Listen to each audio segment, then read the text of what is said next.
we don't think God's going to answer, and so we quit.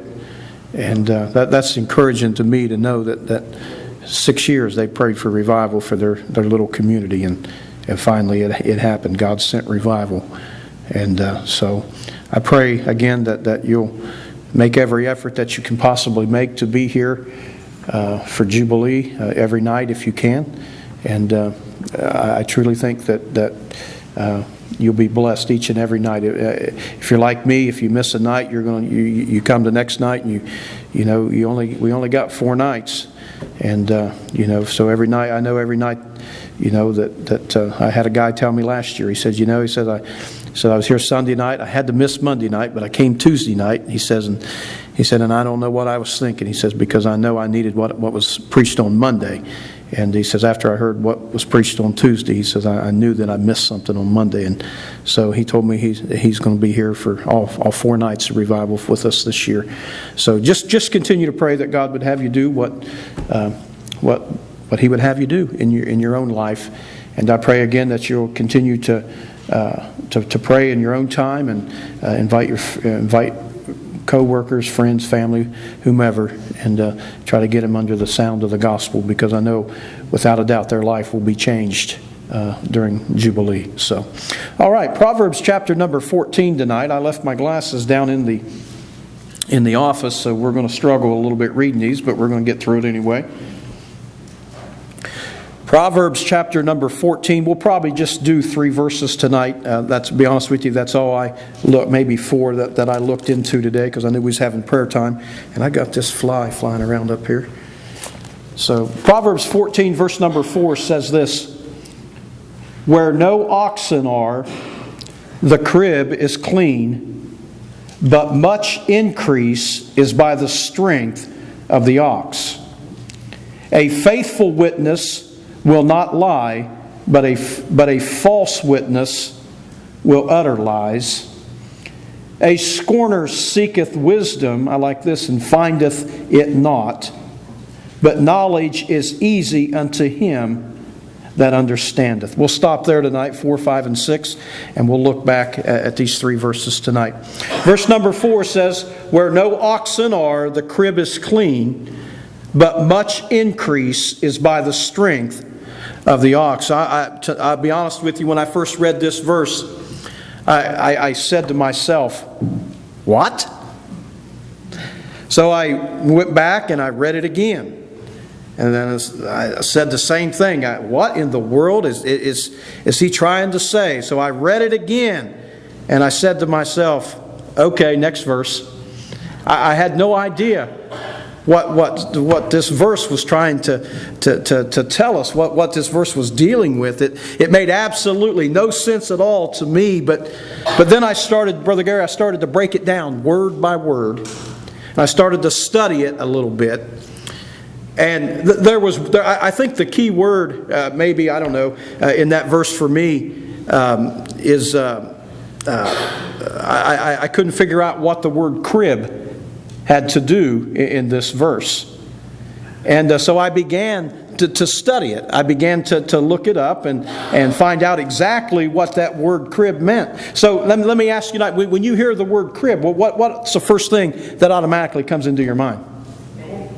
A baby crib. Okay, that's the first thing that came into my mind. What's that? Had nothing to do with that. Corn crib. It's corn crib. That's exactly right. A grain bin. That's exactly right. That's exactly right. And how many farmers do we have here? Anybody? I see one. Anybody grow up on a farm, work on a farm? Okay, so everybody knows. Everybody knows what a corn crib is. So we know that it's a storage place for corn, for feeding cows and other animals there on the farm. So I called Brother Gary and I said, Brother Gary, I want you to give some insight on this verse tonight. Did you get a chance to? I looked at it for 10 minutes and I understood it for 10 minutes. Yep, it was once I. I think sometimes we can try to read the window verses further there. Mm-hmm. It's simple. If you don't have oxen that work your fields, your grain bins are empty. You're not going to have anything to eat. Mm-hmm. But there's great increase through the strength of that ox when you put it to work in the right way. That's right. I was thinking. I thought of this. You were talking about painting the church. you know, you could have sort of a modern day proverb where no brushes and paint are, the walls are bare. But in the presence of many rollers, it's just a simple, practical message to us, I think. Yep. Well, I was thinking kind of along the same lines there, Gary. I was thinking, you know, where, you know, if man tries to do that himself, he can't cover nearly as much territory as he could with the oxen. The oxen then are like a tractor today. That's right. That's right. You can cover more distance, and you know, the reason that the crib is empty is because you can't cover as much ground, and all the grain and the corn that you're taking in, you're feeding your family, and there's nothing left to put in the crib. So much increase cometh. I looked at it as making an investment, Gary, in some oxen, making some investment, you know, to be able to get more done, so that you're not just what you're taking in, you're not just feeding, and there's nothing left over. So he's given us that example as to the oxen there, to making an investment to make it more. To make it the increase through that. But it says much increase is by the strength of the ox. In other words, the farmer was able to save more and was able to make that investment to buy the oxen. That way he was able to plant more plants and plant more crops. But you know, he also had to have the knowledge to know how to use those oxen in that way. And with wisdom and knowledge together, he was able to plant and to provide more and be able to put back more.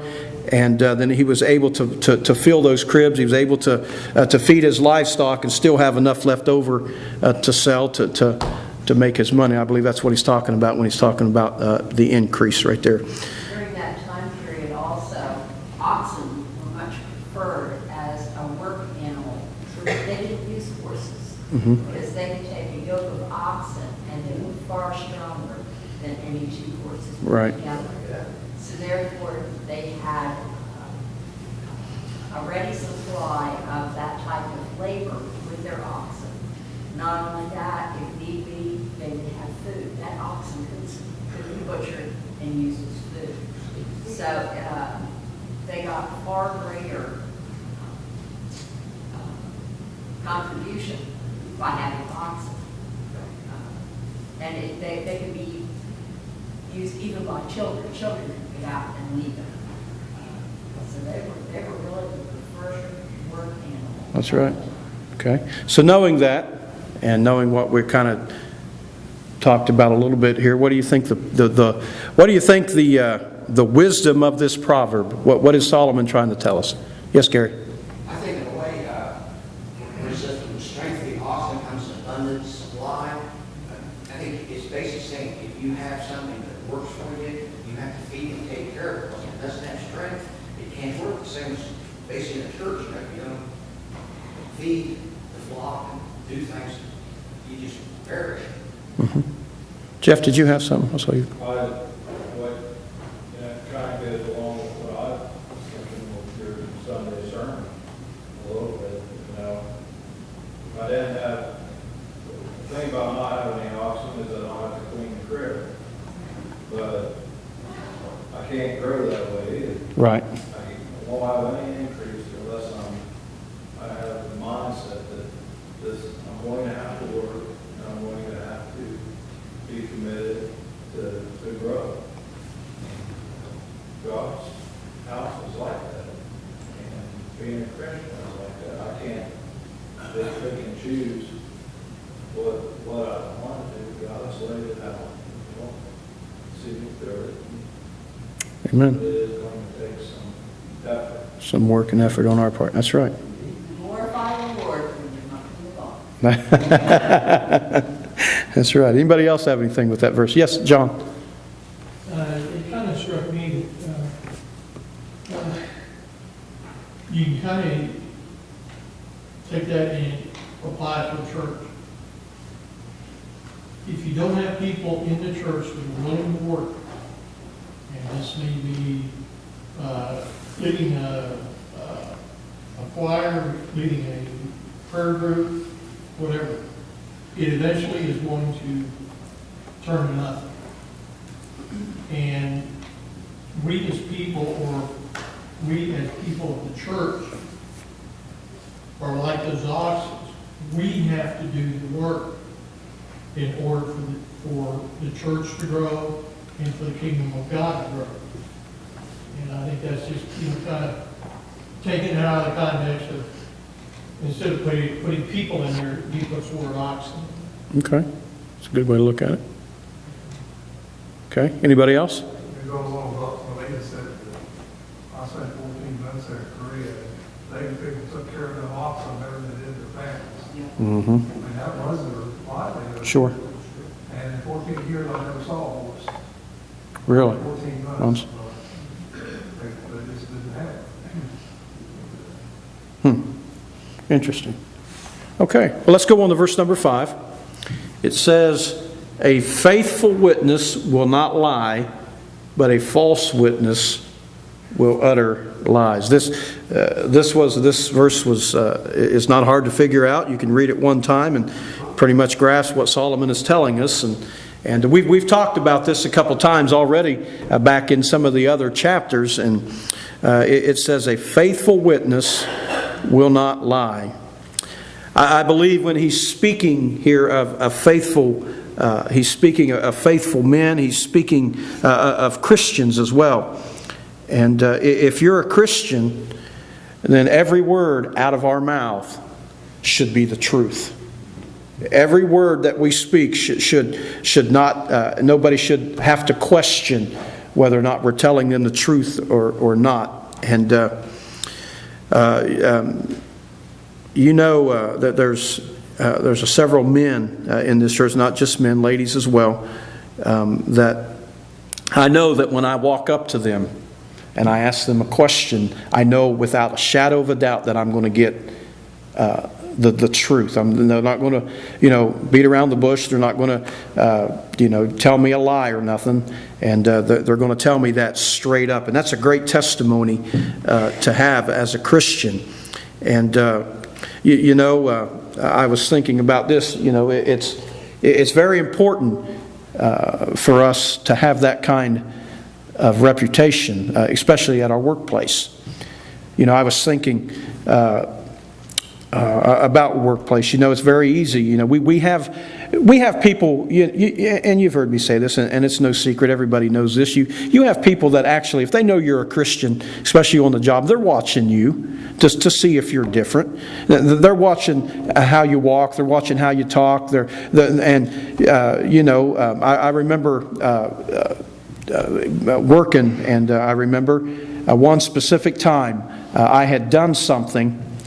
And I didn't think at the time that it was wrong. I thought that, I did the job the best of my ability. And I got home that night and got a phone call from one of my other coworkers. And he said, you better watch out in the morning because the boss is going to be all over you in the morning. I said, what for? He says, you sold that job and the guys can't get in there to do it. And you took the money from the lady. Now they got to give the money back. And they don't like giving money back. No company does. And he says, so you better be thinking of a good story to tell him why you sold that job the way you sold it. And we got off the phone, and I got to thinking, oh man, that's right, I got to figure something out. But you know what? He was just watching me to see if I was going to tell my boss a lie or not. I know why I sold that job. I honestly thought that it was something simple, getting under a house and putting insulation in a crawl space. But the problem was there wasn't enough room under the house for the whole house to get insulation because it was so low on the ground. We had to have something like 24 inches of clearance, and we only had about 14. And but we'd done it in other houses like that before. But that's what he told me. He says, you better think of a good story to tell the boss why you sold that because he's mad and he's going to be all over it. But I didn't. I walked right in and I told him the truth because I knew that my coworker was watching me, and he knew that I was a Christian. And if we can't act any better on our job, than they do, then why would somebody want to be a Christian? If we can't tell the truth, if we have to lie, what kind of a testimony do we have? And as Christians, again, the world is watching us. And so I believe that Solomon here, again, he's just reminding us that as Christians, our word should be gold. In other words, shouldn't have to, nobody should ever have to question something that comes out of my mouth if I'm telling you the truth or not. And it's the same for you, to not just your church family, not just to your pastor, but to your friends, to your co-workers, to your family. And I'll say this, and then we'll kind of maybe move on a little bit. But before I became pastor here, I knew a man that knew I was in line to praying about being the pastor here, and we was talking about some of the men here in the church and some of the people that he knew. And I mentioned one specific name to him and asked him if he knew him, and here's the kind of testimony you need to have. He looked at me in the eye, and you've maybe heard me say this before. He said, "The most honest guy that you'll ever meet in your life." And he said, if he tells you something, you can believe it. And that's a great testimony to have as a Christian. I spoke to a man not too long ago on the phone, and I asked him a direct question. I mean, I laid it out right there. Now, I don't know about you, but I can tell when usually I can tell when somebody's lying to me or just, feeding me a line or something. But I can usually tell when someone's lying. But I asked this guy a direct question. And I asked him if he said something or did something. And I asked him that direct question. And here's the response I got immediately. He said, "I'll call you back." And I thought there for a minute, and it didn't take me very long to figure out that he was just trying to avoid answering the question. And I remember this was just 2 days ago. I asked this guy that question. And well, why did he do that? Because he knew he was caught in a lie. And he knew he had done something. And when I asked him about it, he didn't want to answer it.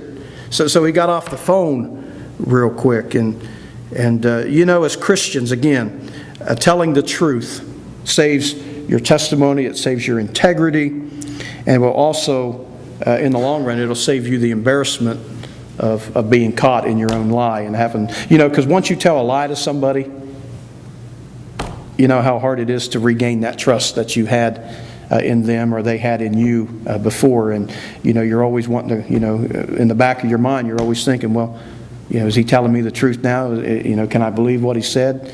And so Solomon just telling them, we just need to remember that as Christians, that everything that comes out of our mouth, we need to be speaking the truth. And that verse, the last part of that verse goes on to say, but a false witness will utter lies. And we all know, that there's people in this world that we can't trust. We can't trust a word that comes out of their mouth. I've had these words spoken to me before. Now, Gary, I'd never liked you. Well, if you're really, why do you have to defend your honesty? If you're really honest, why do you have to tell me those words? Mm-hmm. No? And the person who did it was in a habit of making promises. Well, I'm going to do this, I'm going to do that. And you knew when they were telling you that it wouldn't get done. Yep. Yep.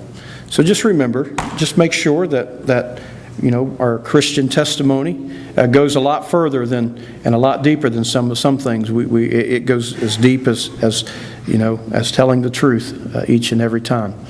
So, anybody else have anything on that verse? If people don't tell the truth, our court system is not worth a dime. Right.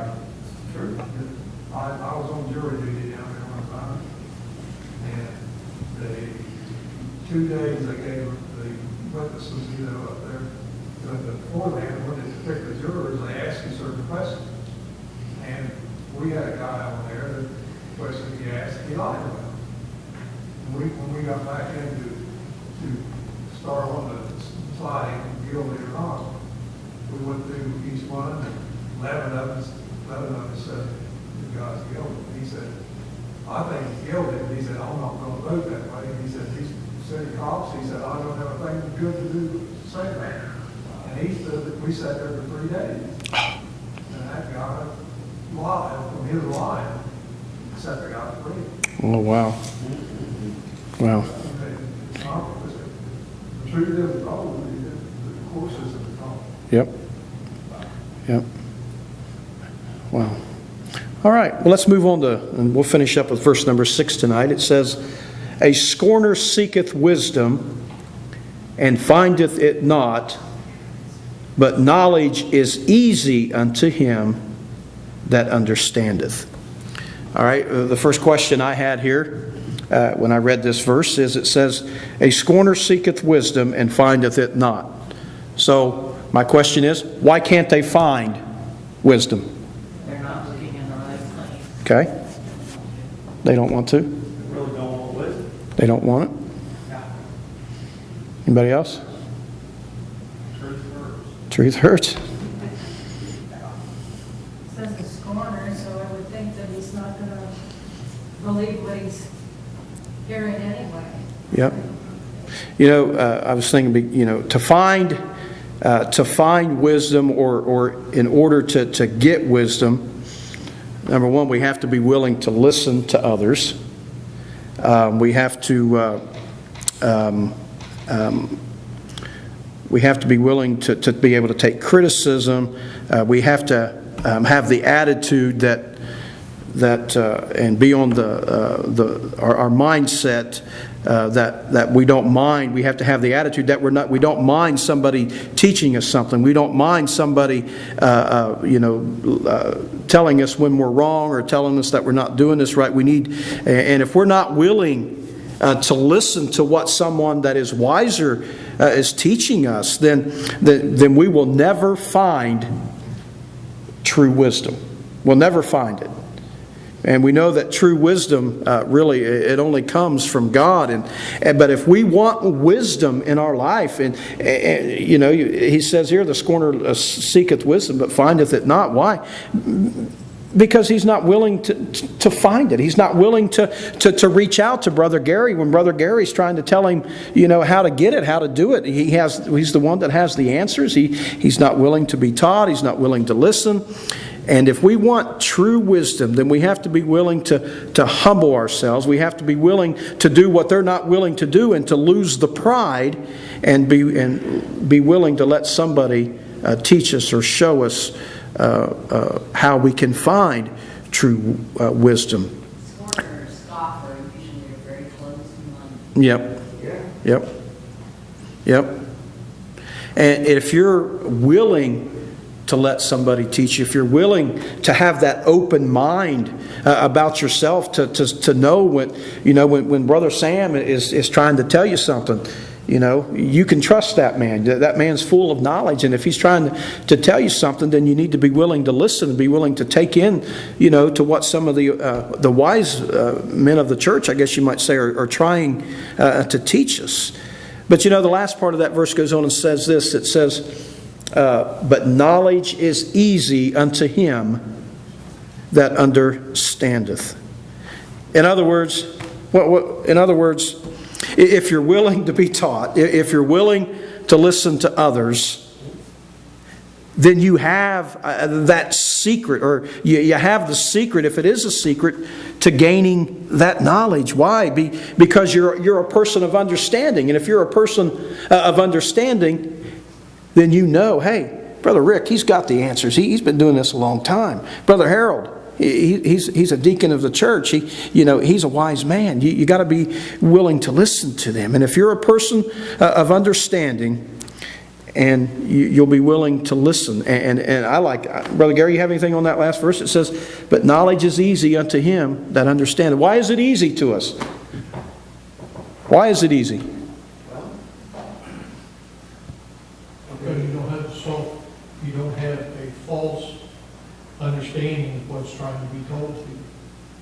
It comes natural to us, doesn't it? I think as a Christian, we're malleable. I'm sorry? I think as Christians, we're malleable, we're moldable. Mm-hmm. That's why I was kind of looking at that. If you take the word wisdom and put God or the Bible in there, like somebody that doesn't want to seek God or will not find Him, but somebody that does, has knowledge and will listen to you, they will find God. They'll read the Bible and understand it. We can find it more easily. We can find that knowledge more easily Why can we find? Because we understand it. Why do we understand it? Because we've been taught. We're not a fool. We're not a scorner. We're the type of person that is willing to listen. We're the type of people that that want to learn. And it's easy to us. Why? Because we understand it. Why do we understand it? Because of our openness and our willingness to learn. What's the phrase I heard that Dave Ramsey said his grandma used to say? Those convinced against their will are of the same opinion still. And that's true. That's a scorner for you. Yep. They have the right way. They know what's right, and they don't want to be convinced. Yep. That if you're just the opposite and you're willing to listen, gain a new perspective on something that maybe you didn't see before and consider it, then knowledge just flows in. That's right. That's right. I think that verse sums up the gospel to me. It's an easy thing, but many people don't want to hear it. Brenda looked at it. The NIV calls it mocker. Mm-hmm. You use the word mocker there. You use the word fool. And the Bible tells me the fool says there is no God. Mm-hmm. And it's about selfishness or selflessness. And if I want to be selfish about it and believe that I know things, it's real easy for me to explain to many people, well, I'm a decent person, but the fact of the matter is, the day I came into true understanding was the day that I realized that I was a sinner and needed saved by grace. Is that I was a fool up until that point in time. And it's about humility, it's about selflessness, and being able to, I really didn't understand anything until I came to Gee, you got saved. Amen. Amen. All right. Anybody else have anything with that? Yes, I Rebecca. was just thinking that if you're looking in the right place of wisdom, in Psalm 1, it says, blessed is the man that walketh not in the counsel of the ungodly, nor standeth in the way of sinners. If we're looking in the Word of God, then wisdom is going to come to us. That's where we find it, isn't it? That's where we find it. Amen. All right. Well, this is good tonight. I appreciate this tonight. I look forward. I think Wednesday night's my favorite part of the week. I look forward just to studying with the Word and talking about it with you folks. And it's great when God's people can just sit around and share things with each other. So I appreciate that tonight. All right. Well, let's be dismissed in